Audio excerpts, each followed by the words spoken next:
أما درست الكوتشنج من 5 6 7 سنين، كان هدفي الأول إن أنا أعرف أساعد نفسي في علاقاتي في الجواز، وفي علاقاتي مع أولادي، وفي علاقاتي في الحياة كلها، وإن أنا أقدر أغير من نفسي وأطور نفسي. والحقيقة إن أنا لما قدرت أعمل ده ولقيت إن أنا عارفة أعمل ده بشكل كويس جدا واستفدت جدا من الدراسة دي، بدأت أدرس أكتر وأكتر لغاية لما بقيت كوتش معتمد.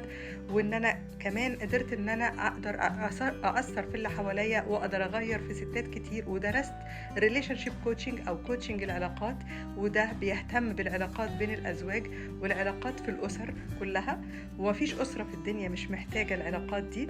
فأنا حاسة إن أنا أكتر فئة أقدر أساعدها هي السيدات، هم اللي أنا منهم، وأنا اللي فاهمة مشاعرهم وفاهمة المشاكل اللي بيمروا بيها.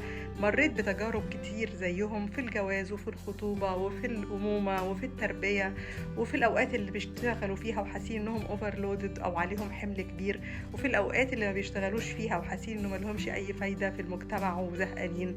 مريت بكل الكلام ده، فالخبرة مع التجربة أكيد هتسهل عليكي وقت حاجات كتيرة جدا لما نتعامل مع بعض، لما تسمعيني ولما تعملي كوتشنج مع ست زيك.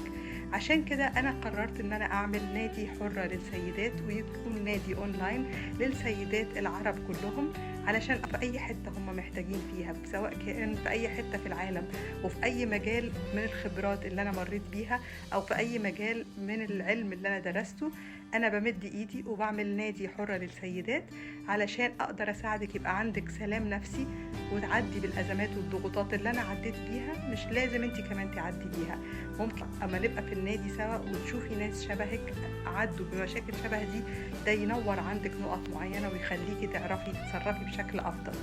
فمش لازم، دايما بقول مش لازم نخترع العجلة من الأول، لكن لازم ومهم جدا، وخصوصا في عصر السرعة اللي احنا فيه، ان احنا نتعلم ونسمع تجارب الآخرين، عشان هي مش عشان نعمل زيهم، لكن عشان هتنور عندنا نقط كتيرة ممكن نكون مش شايفينها، أو هتنور عندنا نقط احنا مش عايزين نمشي فيها. حرة هيبقى فيه ستات من كل حتة في العالم بثقافات وحضارات وأفكار مختلفة، هيبقى فيه جدول معين تقدري تحضري معانا وتبقي لايف معانا ونساعد بعض، يا اما بوركشوب، يا اما بجروب كوتشنج، يا اما بهوايه بنمارسها سوا، ويا اما بانشطه صحيه هنعملها سوا في التغذيه وفي حاجات شبه كده.